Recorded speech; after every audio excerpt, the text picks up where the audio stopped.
Hello नमस्कार दोस्तों। UGC net का अगर आप भी एग्ज़ाम देने वाले हैं 31 दिसंबर से, तो यूजीसी नेट 31 दिसंबर एग्ज़ाम को लेकर यहाँ पर बहुत ही बड़ी खबर आ गई है और दो खबर आई है जो कि इस वीडियो में हम बताने वाले हैं। सबसे पहला खबर ये है कि अगर आप यूजीसी नेट का एग्ज़ाम देने वाले हैं तो आज है आपका 9 दिसंबर, ठीक है। और आपको यहाँ पर जो है आपका एग्ज़ाम सिटी क्या है, एग्ज़ाम सिटी दिखने लगा है, ठीक है। कि आपका जो एग्ज़ाम सिटी है यूजीसी नेट का कहाँ पड़ा है, आपको ये नहीं बताया जाएगा कि कौन से एड्रेस पर पड़ा है, कौन से सेंटर पर, लेकिन किस सिटी में एग्ज़ाम पड़ा है ये आपको बताया जा रहा है। वो आप जाके चेक कर सकते हो। चेक कैसे करोगे, जाके आप यूजीसी नेट के वेबसाइट पर आप अपना लॉगिन करो, लॉगिन करके आप वहाँ पर जाके चेक कर सकते हो। उसके बाद यहाँ पर अगर बात करें, अगर आपका 31 दिसंबर से एग्जाम है तो आपको क्या क्या लेके जाना है। देखिए, सबसे पहले एडमिट कार्ड। तो एडमिट कार्ड में तो यहाँ पर कोई दिक्कत नहीं होता, हर बच्चा लेके जाएगा। दूसरा दिक्कत होता है फोटो आइडेंटिटी कार्ड। आप जो फोटो आइडेंटिटी लेके जाते हो, जैसे कि आप आधार कार्ड, ठीक है। तो जो आपका आधार कार्ड होता है, तो आधार कार्ड में जो है आपका फोटो बहुत पुराना होता है, 5 साल 10 साल पुराना फोटो होता है। तो इसी चीज़ से बचने के लिए, अब आधार कार्ड में फोटो तो आप तुरंत अपडेट करा नहीं सकते, तो वो लोग क्या बोलते हैं कि आपका एडमिट कार्ड में जो फोटो है, ठीक है, एडमिट कार्ड में जो फोटो है उसी का आप 2 पासपोर्ट साइज फोटो लेके आइए। क्या लेके आइए, ध्यान से आपने समझा। एडमिट कार्ड में जो आपका फोटो है उसका 2 पासपोर्ट साइज फोटो लेके आइए। अब बहुत बच्चा को अगर वो फोटो भुला गया होगा तो वे क्या करें, देखिए एडमिट कार्ड एक पीडीएफ के रूप में आपको मिलेगा, ठीक है। तो उसमें जो फोटो रहेगा ना, वो फोटो आप कैफे में जाइएगा और उसको बोलिएगा क्रॉप करके, क्या करके, क्रॉप करके पासपोर्ट साइज फोटो निकाल देगा, वो निकाल देता है, ठीक है। तो इसमें टेंशन लेने की बिल्कुल भी जरूरत नहीं है।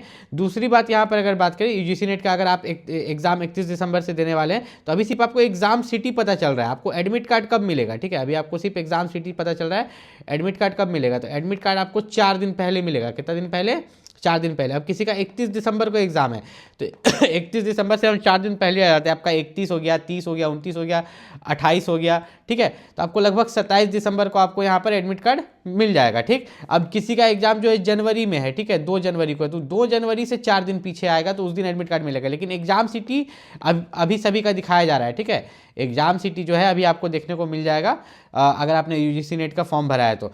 उसके अलावा यहाँ पर बात करें तो यूजीसी नेट में बहुत सारे बच्चों को दिक्कत होता है यहाँ पर जेआरएफ मिलने में। जैसे कि आपको जेआरएफ जो है जूनियर रिसर्च फेलोशिप में मिनिमम 36,000 पर मंथ मिलता है, मतलब हर महीना लगभग 36,000 रुपये मिलता है। ये मैं क्यों बता रहा हूँ, क्योंकि ये मिलने में आपको दिक्कत हो सकता है अगर आपने ओबीसी कैटेगरी से फॉर्म भरा है, एससी एसटी ईडब्ल्यूएस, लेकिन फॉर्म भरा है, ठीक है, अच्छी बात है, कोई दिक्कत नहीं होगा। लेकिन अगर आपने अपना कास्ट सर्टिफिकेट नहीं बनवाया है, क्या नहीं बनवाया है, कास्ट सर्टिफिकेट, जाति प्रमाण पत्र जो होता है, सेंट्रल लेवल कास्ट सर्टिफिकेट, तब हो सकता है। कैसे, देखिए जेआरएफ में जो है आपको लगभग 36,000 पर मंथ मिलता है, ठीक है। अगर सिर्फ 1 साल का भी जोड़े, जो कि वो आगे आपको वहाँ पर 3 साल के लिए मिलता है, लेकिन अगर सिर्फ 1 साल का भी जोड़े तो 36,000 पर मंथ के हिसाब से आपका कितना हो जाता है, लगभग आप इसको अगर गुना 12 कीजिएगा तो आपका हो जाता है यहाँ पर 4 लाख, कितना, 4,32,000 रुपये सूखा सूखी, ठीक, 1 साल का।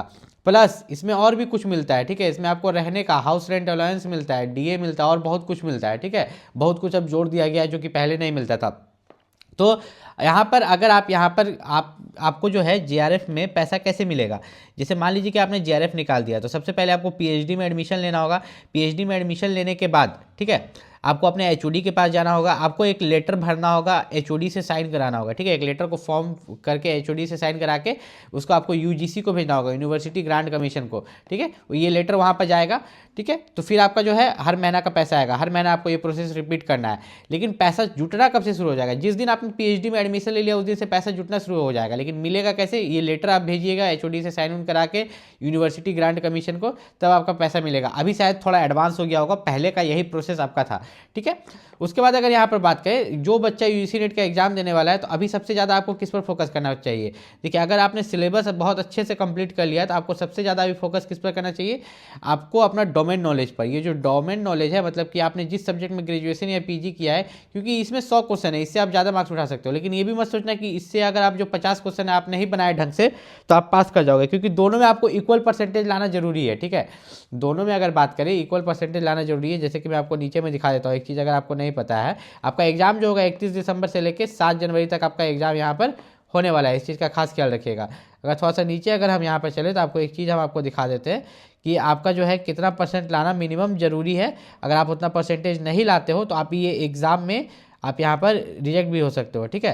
तो यहाँ पर नीचे में अगर हम लोग आ जाए तो यहाँ पर इन्होंने दिया है कि देखिए, जैसे कि यहाँ पर 100 क्वेश्चन है पेपर 2 में, तो 100 क्वेश्चन में आपने 100 क्वेश्चन बना लिया, बहुत अच्छी बात है। लेकिन पेपर 1 में जो 50 क्वेश्चन है, अगर उसमें आप फेल हो गए, ठीक है, उसमें आप फेल हो गए तो आप यहाँ पर दोनों में फेल हो जाएंगे। बोलने का मतलब ये है कि इन्होंने दिया है कि आपका जो यहाँ पर दोनों पेपर है, पेपर 1, ठीक है, और पेपर 2, अगर आप जनरल कैटेगरी से है तो दोनों में आपको 40% लाना होगा। कितना लाना होगा? 40%, और 40% एग्रीगेट भी लाना होगा। दोनों को मिला के भी आपको 40% लाना होगा अगर आप जनरल कैटेगरी से है। और अगर आप रिजर्व्ड कैटेगरी से है, ठीक है, अगर आप यहाँ पर SC ST OBC कैटेगरी से है तो आपको 35% लाना होगा। अगर आप जनरल और EWS से हैं तो 40% लाना होगा।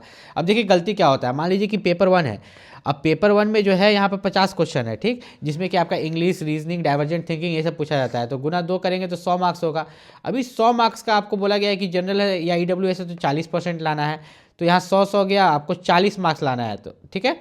लेकिन इस 100 मार्क्स में से पेपर 1 में अगर आप गलती से 35 ले आते हो, ठीक, तो आप फेल कर जाओगे। क्या कर जाओगे? फेल। भले आप पेपर 2 में खूब अच्छा ला लिए, पेपर 2 आपका 200 मार्क्स का है, पेपर 2 में आप 200 में 200 मार्क्स ला लिए, कोई मतलब नहीं। आप यहाँ पर 5 मार्क्स क्या 1 मार्क्स भी कम लाए ना, 100 में से अगर आप 39 भी लाएँ तो आप फेल कर गए। तो याद रखिएगा आपको दोनों पेपर में पास करना है। उसी तरह जो रिजर्व्ड कैटेगरी है, अगर आप OBC SC ST से हैं तो आपको 35% लाना है। 35% किन्हें लाना है? OBC वाले को। OBC SC ST और EWS वाले को 35% दोनों पेपर में, पेपर 1 और पेपर 2 में। अगर आप ऐसा नहीं कर पाते तो आप भी यहाँ पर फेल हो जाएंगे। इस चीज़ का खास ख्याल रखिएगा। अगर आप UGC नेट की तैयारी कर रहे हैं तो अभी UGC नेट में तो अब बहुत कम समय बचा है।